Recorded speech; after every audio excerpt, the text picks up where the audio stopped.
Luego.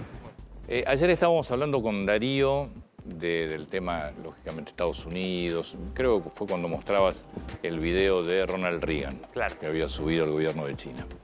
Y estamos contando un poco lo que fue la primera presidencia de Trump, la pelea por el tema aranceles, que después Biden también siguió. Me escribe Agustín Monteverde, me dice, Estados Unidos ha sido siempre un mercado muy abierto. En 2018, Trump propuso a países del G7 bajar a cero todos los aranceles, se negaron, enfrascados en regular y grabar el comercio antes que liberarlo, igual que la OMC. Trump ahora lo fuerza a acordar la baja de los aranceles, no le gusta nada, y me señala así, es una visión muy diferente sobre lo que estás hablando. ¿Cómo estás? Bienvenido. ¿Cómo estás, Antonio? Yo pregunto, ¿hay algo que no estamos viendo y que lo ve Trump, que podría ser tranquilamente? Porque la situación cuando vos mirás hacia adelante es realmente muy complicada. Bueno, estamos en el medio de la convulsión de esta patada al tablero que ha dado Trump, pero para entender la movida de Trump yo creo que es esencial detenerse en aquella reunión del G7 de 9 de junio de 2018. Una reunión que fue, digamos, en un tono bastante hostil. Se los ve en una foto que divulgó la propia canciller alemana de la época, Angela Merkel, el resto de los líderes del G7 ¿Qué día rodeando a Trump. ¿Qué día fue? 9 de junio de 2018. Si podemos buscar la imagen. famosa, A ver si podemos famosa buscar la foto. imagen. De todos Sí. parece que le están retando de alguna manera. Exactamente, él Trump como sentado, un niño casi. todos parados, rodeándolo. Angela Merkel particularmente en un tono bastante, digamos, agresivo. ¿Qué es lo que ha ocurrido ahí? Trump ha propuesto bajar los aranceles de todo el grupo al 0%. 0% de aranceles y sin subsidios, las dos cosas que pidió Trump. Sin medidas pararancelarias. Exactamente. ¿Qué respuesta obtiene? Es ignorado, se niegan en redondo y entonces Trump se va 5 horas antes de que comience la última sesión del grupo. El documento final es el mismo documento lavado, típico de estas reuniones, vacuo, donde se comprometen a seguir estudiando la liberalización del comercio bajo reglas, a modernizar la Organización Mundial de Comercio, una organización que se ha transformado de ser una organización liberalizadora del comercio en una reguladora y que se especializa en poner trabas y todo tipo de regulaciones. Mientras ahora Agustín pone la foto, así ya la vemos. Ahí está. Es impresionante. Es eso. Está el primer ministro, entonces primer ministro de Japón. Está Macron, si lo ves ahí medio de costado. De costadito se podría llegar a ver, tal vez con la foto un poco más amplia, Theresa May. Sí. Bueno, No se resuelve nada. no se resuelve nada. Al término de la reunión, Trudeau, el primer ministro de Canadá en ese momento, hace una rueda de prensa donde fustiga a Trump y Trump se indigna y le contesta con 2 mensajes en donde le dice de que Trudeau había estado muy callado en la reunión y no había dicho nada para luego salir a condenarlo, pero que Trump lo que estaba molesto era que Canadá le estaba inundando de autos también en su mercado con beneficios que le concedía Canadá, pero sobre todo aranceles del 270% a los productos lácteos de los Estados Unidos. Con lo cual, Trump anuncia ahí de que va a tomar represalias. Ahora, Trump se va en 2020 de la escena y cuando vuelve, si hay algo que uno tiene que tener claro es que creo que vino con 2 cosas claras. En el marco interno, vino a llevarse puesto al deep state americano. Y en el marco externo, a llevarse puesta a estas organizaciones, a estos grupos de presión y demás, que en su administración anterior el Deep State en el marco interno y estos en el externo prácticamente no lo habían dejado maniobrar. Entonces empieza pateando el tablero, diciendo, ahora las reglas son estas. El que quiere, viene y empezamos a conversar nuevamente. Yo creo que en general, la generalidad del mundo se va a ir acomodando. Lo único que yo creo que seguramente va a seguir jugando fuerte a las cartas va a ser China, claro. porque es el rival elegido por excelencia por Pero Estados entonces, Unidos. Agustín, si te entiendo, vos lo que planteás es que el objetivo final de Trump no es mantener una política proteccionista y de aranceles altos, sino ir y forzar a los otros a bajar las trabas y que termina habiendo libre comercio. Además, él lo ha repetido esto. Él lo ha repetido. No, pero él también replica es, vengan y fabrican en Estados Unidos, con lo cual lo que te está diciendo es... O sea, vos escuchás a Peter Navarro hoy, que es el principal asesor en materia comercial, y vos lo escuchás y él defiende la política proteccionista como algo de largo plazo para reindustrializar. Yo creo que hay Estados algo, Unidos. efectivamente ahí hay una zona gris, pero creo que tiene mucho que ver también con la pulseada con China. Creo que Trump está buscando dejar de subsidiar sus multinacionales, que Estados Unidos deje de subsidiar a sus propias multinacionales para que fabriquen barato en China. Vietnam, sí. Y ese es un punto que creo que también está en juego, pero la jugada en general es a bajar aranceles. Y de hecho, las negociaciones que están entablando ya unos 60 países van en torno a bajar aranceles y a eliminar subsidios y a eliminar barreras para arancelarias. Sí, no dio todavía Estados Unidos ninguna pista de que fuera a bajarlos en las negociaciones. Por ahora no, pero es que vos sabés cómo es Trump. Con el primer ministro de Israel, ¿no? Trump actúa, rompe y recién después reparte curitas, digamos, ¿no? O sea, me parece que todavía... Ahora, en el medio estamos en una convulsión colosal y donde una economía que viene saliendo de un estado de tragedia como la nuestra y que tiene, por supuesto, las fragilidades propias de salir de un estado de tragedia, pese a todo el progreso que ha habido, bueno, ahí sí nos tenemos que amacar en un mundo sumamente... La nuestra y la verdad que hoy Estados Unidos, con esta caída de los mercados que tienen, el efecto pobreza que está generando en la sociedad es enorme. Es impresionante, sí, estoy de acuerdo. Ahora, ¿qué en pasa? su propia sociedad. Todo el ahorro lo hacen a través de bonos y acciones. Exacto. Ahora, esa recesión que está generando, porque acá Sí. otro tema es que yo veo colegas míos que hablan de la inflación que esto va a generar. Por favor, inflación no va a generar. Lo que Suba va a el generar nivel en de todo caso precios. es cambio de precios relativos. Claro, te va a generar un mundo más caro. Un mundo más caro, Sí. menos rentabilidad y menos actividad. Y menos poder de compra para los consumidores. Sí, digo, por eso que- más caro, Exactamente. un mundo más caro, sí. Menos actividad. Ahora, cuidado, que ahí también, yo no sé si hay un movimiento, digamos, una jugada a más bandas, porque en este billar yo creo que tal vez también se está apuntando a forzar a la Reserva Federal, A bajar sobre la la tasa, cual sí. Trump viene insistiendo, y también lo había hecho en su anterior gestión, de que bajara la tasa. Bueno, con una economía en recesión no va a tener otra que bajar la tasa. Sí, pero también te subieron mucho las expectativas de inflación en Estados Unidos.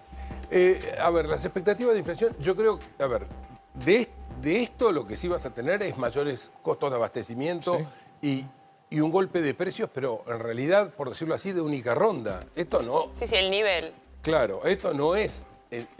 decir que esto es inflacionario es entonces decir lo que es la inflación como fenómeno monetario, digamos. Totalmente, pero los bonos sí te están rindiendo 4.40. O sea, la tasa en realidad está subiendo en este momento en Estados Sí, Unidos. por supuesto. Bueno, justamente eso es lo que creo que va a ser una herramienta de Trump para decirle a la Fed, así necesitamos tener tasa más baja, porque tienen que refinanciar billones de dólares que le vencen ahora este año, y frente a ese problema, esto puede significarle una baja de tasas, ahorros de hasta 600 mil millones de dólares. Está bien. Ahora, China, no es que a China la asustás con algo. Con lo cual, China ya te acaba de anunciar que aplica otro 104%. O sea, va a ser 104 al final.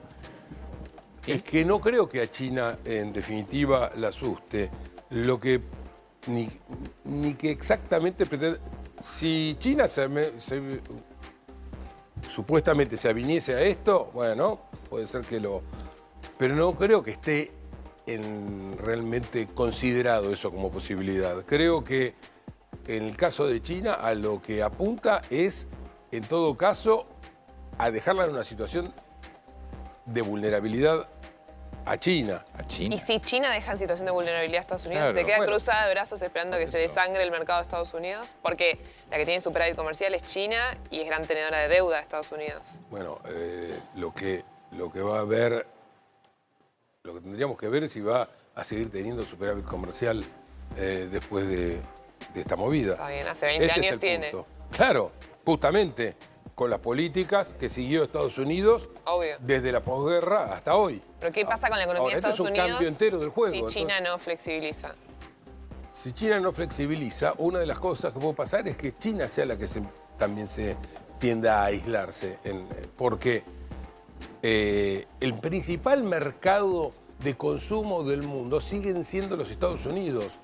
Por tener una buena dimensión y por tener el mayor poder adquisitivo. Entonces, Trump, yo creo que lo que lee es que Estados Unidos dejó de ser una potencia hegemónica, que ya no puede seguir soportando, subsidiando al resto del mundo. Tiene que acabar con eso y tratar de jugar a volver a ser una potencia hegemónica. Bueno, y la discusión va a ser con China, no va a ser ni con Rusia Ahora, ni con ninguna pero a otra largo cosa. plazo, las condiciones, digamos, para imponerse en el mercado mundial sigue siendo ser competitivo. ¿China no se vuelve con esto, en términos comparativos, frente a Estados Unidos, mucho más competitivo? Porque sigue teniendo costos que van a ser más bajos y Estados Unidos va a obtener costos que son más altos. Bueno, habría que ver, porque si de alguna manera el capital americano se empieza a retirar de China, me gustaría ver cómo va a afectar eso en la productividad china también. Si Hay ese muchas empresas superávit- norteamericanas que están produciendo en China. Sí. Muchas, Sí. muchísimo. Y que obviamente lo que producen hoy llevarlo a Estados Unidos es 104% más caro. Totalmente. Si ese superávit comercial chino empieza a sufrir, bueno, por eso acá, que esto tiene un costo enorme para el mundo entero, vaya novedad. Lo estamos viendo. Con seguridad, está a la vista, está a la vista. Pero me parece que la jugada va por este lado y sirve por lo menos para comprender qué es lo que puede estar en la cabeza, en la mente de Trump en este momento, ¿no? ¿Crees que Estados Unidos está indirectamente licuando su propia deuda? Yo creo que apunta a, no sé si la palabra sí, a licuar su deuda, eso habría que verlo en términos también de la inflación americana, pero sí a quitarle peso fiscal a la deuda. Si no, va un round ya conocido, de estos que se repiten cada año y medio, en donde se llega al límite de endeudamiento, hay que pedir autorización al Congreso, y bueno, y mientras tanto cada vez se va complicando más la posibilidad de colocación de deuda de los Estados Unidos, pese a ser todavía el riesgo más bajo que hay en el mundo. Entonces, este punto, el de lograr una baja en la tasa de interés, me parece un tema importante. Gracias a Dios a nosotros nos agarra ya con el tema del Fondo Monetario ya en bolsa, ¿no? Por lo menos ya prácticamente el viernes se estará definiendo ya esto, ¿no? ¿Qué crees que puede pasar con los mercados? Que ayer habían empezado a recuperar y cuando termina el plazo de las famosas 24 horas a China se dieron vuelta, ahora deben estar todos en baja, estaban todos en baja los mercados europeos. La verdad es que a mí, debo confesar, me ha desorientado porque yo asumí que iban a tender a irse acomodando las cosas en la medida en que va habiendo anuncios de distintos países en que están dispuestos Pero son anuncios, la verdad que no hay acomodar. nada cerrado Bueno, se han todavía. puesto en contacto ya con las autoridades americanas, así lo dice el representante comercial de Estados Unidos, ¿no? Para este tema. Pero me desorienta lo que ha pasado, sobre todo con las bolsas de Asia y las de Europa en esta noche, ¿no? Realmente creo, me da la impresión a mí que ya se está sobremaniobrando. Yo creo bueno, que siempre pasa esto, ¿no? sí, Son sobrereacciones. yo creo que ya debiéramos haber pasado el punto de, digamos, de mayor caída. Y sin embargo, bueno, hemos tenido estas novedades. Ahora, de la noche. Agustín, ahí vos, hablando de las empresas estadounidenses que podrían irse de China, ¿qué viabilidad tiene esta idea, que por lo menos tienen algunos en la administración de Trump, de que mucho de lo que se produce hoy en China, o en Vietnam, o en Bangladesh, se pueda llevar de vuelta a Estados Unidos? ¿Es viable una reindustrialización de Estados Unidos a ese nivel y por la vía de estas medidas? Mira, yo creo que además, otro punto que no señalé antes es que creo que a Estados Unidos le interesa en este momento la reindustrialización también por una cuestión que ha sido siempre clave para Estados Unidos, que es el tema militar. La desindustrialización de Estados Unidos ha afectado su aparato militar. Entonces, teniendo en cuenta que, en definitiva, estas compañías establecidas en Estados Unidos, en China, compañías de origen americano, el principal mercado al que llevan sus productos es justamente al americano y con seguridad va a haber un impacto y varios van a estar cambiando, tomando decisiones al respecto. De hecho, ha habido algunos. No es de un día para otro eso, vos tenés que armar una por planta supuesto, industrial. esto lleva tiempo. Es que esta movida, este cambio de reglas no apunta a ser una cuestión de esta semana, un par de meses. No, me parece que lo que se está planteando es un cambio entero de las reglas de juego. Y por supuesto, estamos en una zona de incertidumbre en cuanto a las respuestas del principal actor. Déjame que te vuelva a la Argentina. Contame cómo, porque mucha gente te dice, mira, yo no tengo una sola acción de Estados Unidos, no tengo una acción de la bolsa china, menos de Europa. ¿A mí qué me cambia todo esto? En el día a día argentino. A ver, para la realidad argentina. Nos ha cambiado porque el sacudón, en donde más nos afecta a nosotros, esto no es en materia comercial, es en materia financiera. Claramente el cimbronazo lo estamos recibiendo en materia financiera. Probablemente en tema comercial hasta incluso debemos a estar colocados en una posición... Probablemente mejor. Sí. Yo te digo, a mí financieramente, la verdad, la mayor parte de la gente en la Argentina no tiene bonos, no tiene acciones. Claro, pero los mercados han reaccionado. Está bien, decime qué me afecta a mí en el día a día. Bueno, en última instancia va a haber una recesión a nivel global, digamos, ¿no? O por lo menos un impacto recesivo. No sé si va a haber una recesión a nivel global, pero sí un impacto recesivo. Sí, esto me lleva a otro tema, pero que no lo uno a lo internacional, que es esta situación de tensión que hemos venido viviendo en los mercados en las últimas semanas. Con la expectativa del Fondo Monetario y demás. La verdad es que creo que en gran medida se lo debemos a la ley Guzmán, porque a raíz de este disparate de tener que estar exponiendo en el Congreso sobre un acuerdo que te va a cambiar reglas de juego, que obviamente, como todo plan económico, como pasó con el plan austral, por decir así, vos te tenés que enterarte con la noticia del diario ya tomada, Bueno, forzó esto a que se estuviera en discusión las características que iba a tener, las condiciones que va a tener el acuerdo, y nos ha provocado una sangría fenomenal. Que todavía no se sabe. Bueno, contaba Lara hace un rato que en lo que se conoció del acuerdo técnico no hay una sola palabra sobre el esquema cambiario. Cambio, exactamente. No, para nada. Es que creo que eso no se va a conocer hasta último momento cuando ya le hayan puesto... Agustín, muchas gracias. Un gusto. Muy Antonio. atento, gracias.